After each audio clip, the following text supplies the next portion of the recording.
आदरणीय धर्म प्रेमी सज्जनों, सादर नमस्ते। मैं जेठालाल विश्वकर्मा आप सभी का हार्दिक स्वागत करता हूं। महाभारत उद्योग पर्व अध्याय 8 विदुर नीति, धृतराष्ट्र तथा विदुर का संवाद। पिछले प्रसंग में आपने सुना कि संजय पांडवों के पास से लौट कर आए और पांडवों का संदेश राजा धृतराष्ट्र को सुनाया। संदेश को सुनकर के धृतराष्ट्र विचलित हो गया। रात्रि में ही विदुर को उसने बुलवाया। अब आगे महर्षि वैशंपायन जी कहते हैं, हे राजन जनमेजय जी, संजय के चले जाने पर महाविद्वान राजा धृतराष्ट्र ने द्वारपाल से कहा, मैं विदुर से मिलना चाहता हूँ, उन्हें शीघ्र बुला लाओ।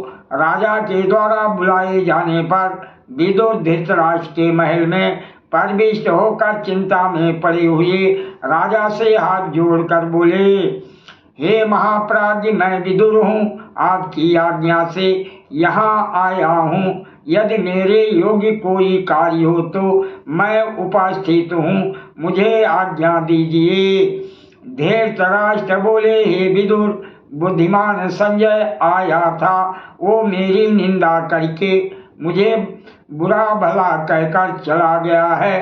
कल सभा में वो अजात शत्रु युधिष्ठिर का संदेश सुनाएगा।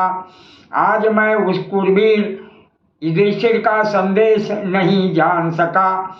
यही चिंता मेरे अंगों को जला रही है और इसी ने मुझे अब तक जगा रखा है।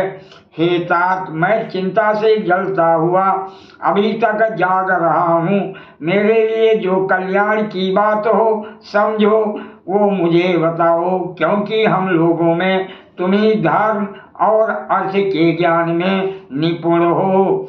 महात्मा विदुर जी बोले, हे राजन, जिसका बलवान के साथ विरोध हो गया हो, साधनहीन दुर्बल मनुष्य को जिसका सर्वस्व हरण हो गया है, कामी तथा चोर को रात्रि में नींद नहीं आती।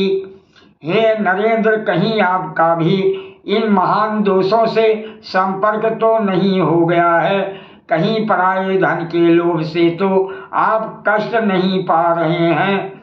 धृतराष्ट्र बोले, हे विदुर, मैं तुम्हारे धर्म युक्त तथा कल्याणकारी उत्तम वचन सुनना चाहता हूँ, क्योंकि इस राज ऋषि वंश में केवल तुम्ही विद्वानों के भी माननीय हो। विदुर जी बोले, अपने वास्तविक स्वरूप का ज्ञान, पुरुषार्थ, द्वंद्व अर्थात सुख दुख सहन करने की शक्ति और धर्म में स्थिरता, ये गुण जिस मनुष्य को लक्ष्य से च्युत नहीं करते वही पंडित कहलाता है।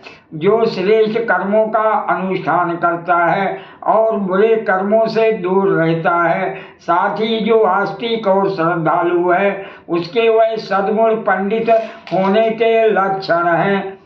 क्रोध, हर्ष, अभिमान, लज्जा, उदंडता तथा अहमन्यता, अपने को पूज्य समझना, ये सब भेद भाव जिसे अपने पुरुषार्थ से भ्रष्ट नहीं करते वही पंडित कहलाता है।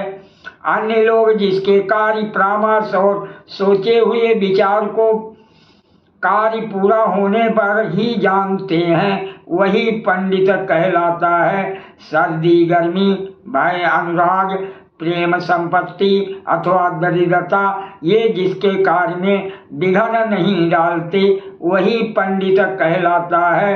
विद्वान पुरुष किसी विषय को देर तक सुनता है परंतु शीघ्र समझ लेता है।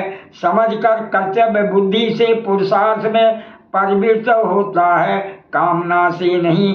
बिना पूछे दूसरे के विषय में व्यर्थ कोई बात नहीं कहता, वो स्वभाव पंडित की मुख्य पहचान है। पंडितों की सी बुद्धि रखने वाले मनुष्य दुर्लभ वस्तु की कामना नहीं करते, खोई हुई वस्तु के विषय में शोक नहीं किया करते तथा विपत्ति में पड़कर घबराते नहीं हैं। सादर प्रणाम। जय श्री कृष्ण।